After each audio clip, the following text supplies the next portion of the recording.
today. Really? Oh, I suppose you must have met Mr. Linney. He took the time to greet me earlier when he passed this way. In any case, you came at a good time.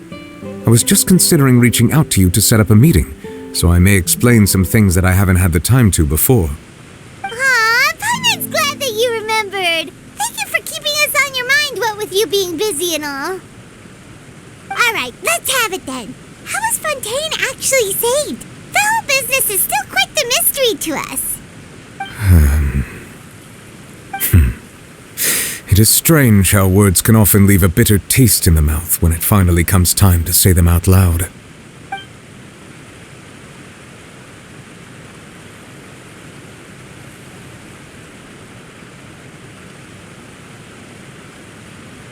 Whoa, so that's what happened? Focalor destroyed the divine throne of the Hydro Archon and restored your power to you, transforming you into a fully fledged elemental dragon sovereign. But Paimon still doesn't quite get what you did to save the Fontanians from dissolving. For me, the authority of the ancient dragons refers to absolute control over the hydro element. Fontanians were incomplete humans born of Egeria's use of the power of the primordial sea, with constitutions similar to that of mimics. But so long as those primordial energies remain within them, I could use the ancient dragon's authority to grant them true blood, after the fashion in which life was first brought into being on this planet. In other words, when I gave my verdict, Fontanians became true humans, and thus would naturally no longer be dissolved by water from the primordial sea. Focalor must have counted on you to make that decision as well. Your verdict was the key to making the prophecy appear to have come true while saving everyone. Yeah, and in a manner of speaking, Focalor finally managed to fulfill the original Hydro Archon's wish to turn Oceanids into real people too! It seems from your expressions that you still have more things you wish to ask. Ask away. I will tell you the truth as I know it. I have investigated his case along many avenues, and I have learned that he once fell into an unknown chasm when he was young. There, by chance, he awakened the all-devouring narwhal. But whether it be by sentiment or reason, that should not have been enough to consider him the root cause of the disaster. At most, he would have had tangential liability. As for the judgment passed by the Oratrice during the trial, whether it was due to that liability by association or Focalor deliberately using him to buy time for us on the assumption that he would be able to hold the creature off, I cannot say. Guess Focalor had Fontanians in mind the whole time. In the end, it was thanks to her that they finally became real humans. Hang on a second. Paimon suddenly got another question. Back when Fontanians hadn't yet become real humans, were the children they had also transformed Oceanids? Life has always flowed like water. Do you recall how Fontanians would often come to the Fountain of Lucine to pray for children? Yeah, Lynette said the fountain is where all the waters in Fontaine converge. In truth, even those couples did not know that such prayers were no mere custom, but instead a form of ritual. Those Oceanids who were blessed within the spring water would later descend as new humans in the coming months. Paimon sorta gets it now. Either way, seems like this ritual won't be of any further use, but it'll probably live on as a local custom. Ask away. I will tell you the truth as I know it. Yeah, about that. Risley said Farina has already left. What's that all about? Ah, Lady Farina. The people are only aware that her death sentence has not been carried out. She abdicated the post of Hydro Archon and left affairs related to that title to me, before leaving the Opera House. I related Focalor's words to her faithfully and completely. After hearing them, she seemed neither saddened nor comforted. She simply said that she was tired and needed to rest. Having said that, she then packed her things and moved out of the Opera House, not unlike how an ordinary person might. But she's still got a place to stay, right? You need not worry. I will make arrangements to ensure that she will not want for food, clothing, board, or travel. In truth, I am somewhat happy for her. The wear and tear on her spirit will, of course, take time to heal. But now that she no longer has to play the role of Focalor the Hydro Archon, she can finally lay down her burdens and lead a normal life. What about you then? What are your plans now that you've regained your full powers as the Hydro Dragon? After Focalor passed on, the Oratrice also ceased to function. This matter will directly affect our trials. After much careful consideration, I've decided to take over its role in our courts. From now on, I shall hear cases and pass verdicts by myself. Looks like you're still considering stuff from the perspective of the Udex, huh? As an elemental dragon, there are indeed many things that I must do. But this power and this duty, in a manner of speaking, you could say that both were granted to me. As such, before I attend to my other responsibilities, I must first and foremost continue to serve Fontaine as its highest judge. The duty of the Hydro Sovereign and the duty of the Udex shall coexist within my person. Additionally, the Hydro Archon's departure has brought about another problem, which is that the Opera House shall no longer produce indemnitium. That's true. That power was derived from the people's faith in the Hydro Archon, wasn't it? Wait, but the various mechs and machines in the city are all still okay. Where are they getting their energy from? As I am now, I have full command over New Musia, and it can serve as a complete substitute. Another reason why I cannot quite leave Fontaine immediately. Wow. This ancient dragon's authority stuff is really quite useful, huh? Ask away. I will tell you the truth as I know it. Oh, that's right! They say you've given it to the knave as a diplomatic gift or something! Leaving aside their intentionality, the two Fatui Harbingers have indeed done much for us during this crisis. Their sole remaining goal in Fontaine, at least at this point, would seem to be the Gnosis. The Oratrice has ceased to function. The Hydro Archon's divine throne is now no more, and I do not need the Gnosis's power. As such, it has lost all meaning for Fontaine. If the Fatui have impure designs, then we might as well accede to their request now, and avoid unnecessary conflict. What complicated considerations! Paimon thought you were just giving it to them out of gratitude to the knave and as an apology to Child. Ask away. I will tell you the truth as I know it. You will soon be heading to Natlan, I presume. I'm afraid that I have little talent as a travel guide, so all I can do is tell you what I know about that land. As far as I'm aware, Natlan can be said to be a nation of dragons. A nation of dragons? You mean like you? No, I suspect that I would not find myself welcome there. Unlike ancient dragons such as myself, the dragons of Natlan have undergone long years of development and evolution.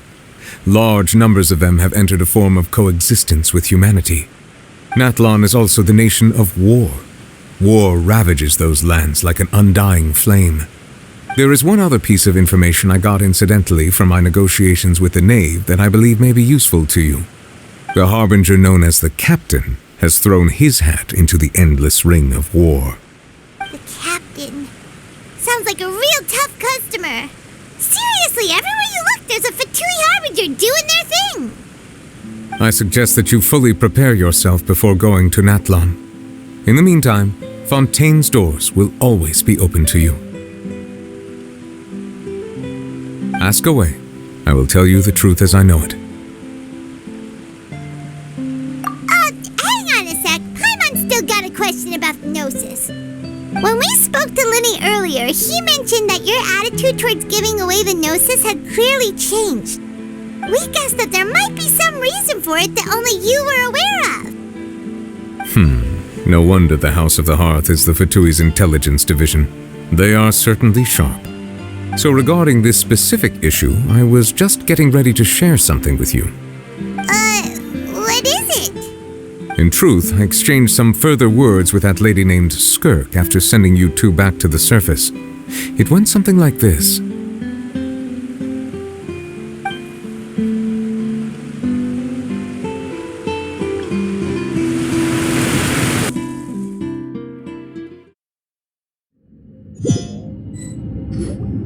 Well, we're going to head topside to see what's going on. You hurry over soon as well, all right, Neuvillette? What next?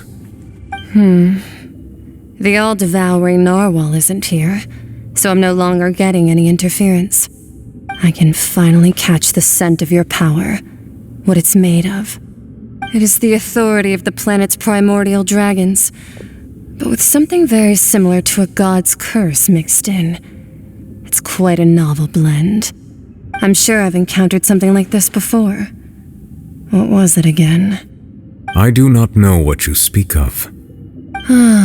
Of course. How could I forget? You should have the remains of the third descender on your person, yes? Remains? I've never heard of any such thing. According to your parlance, I believe it may be called a gnosis. Well, that much is true. After Focalor's divinity faded, she handed her gnosis to me. But I fear I have never heard of it described in the manner that you just did. I've been training with my master, the Foul, ever since I was young, and I have never returned to the surface since. So most of the information I possess, I got from him. It is only natural for those who are greater than humanity to possess a different sort of common sense, which is why there are so many problems in our attempts to communicate with humans. Regardless, you should probably get rid of objects of misfortune to prevent any disasters from befalling you. To live in itself is a blessing, but once a person dies, the bonds he once had with this world shall all turn to curses. What do you mean by that? No need to fret. These are just my personal thoughts, and my reason for no longer wishing to return to the surface. This third descender you refer to, who are they? And when did they die? Master never mentioned them to me. Perhaps it just wasn't that important for me to know. If you're interested, though, I could ask him. I'll be sure to pass the answer on to you next time. Next time? You believe we will meet again? I do. Wait. I have a disciple of my own, don't I? He can be the messenger then.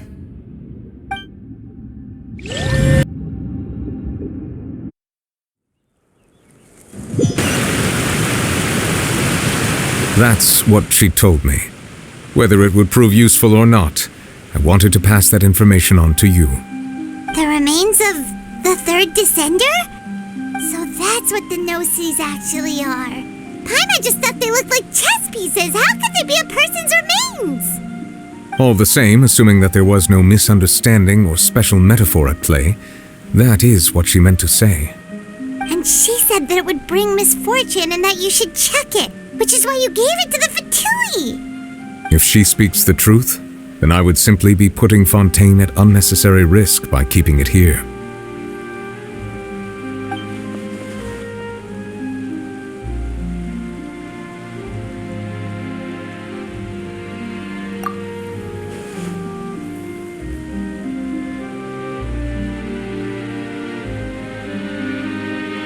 I had guessed that you might already be familiar with this concept, but I did not expect you to be one of them. That means that the Gnosis, which are exceedingly element-compatible and can even enhance elemental abilities, do indeed come from the third descender. I wonder, does your body also possess similar properties? Like being able to use elemental powers without a vision. That does sort of count as special compatibility, right? No, let's not think about this stuff right now. It just feels creepy. Comparing the Traveler to the dead third descender and all. That's what you say, but this topic still feels like bad luck. Once Child recovers, let's get some more answers out of him. Or go look for his master and get the answers that way. I too believe it unwise to make too many blind guesses when information is lacking. The same is true of being at court. All right. Whatever the case, it seems like the crisis here in Fontaine's over for now. Yes. All of Focalor's efforts were for this moment as well. But she sacrificed herself in the end as a god, and she suffered through all those years as a human. Was that really what she wanted? I suppose that would be the mystery of a god's will.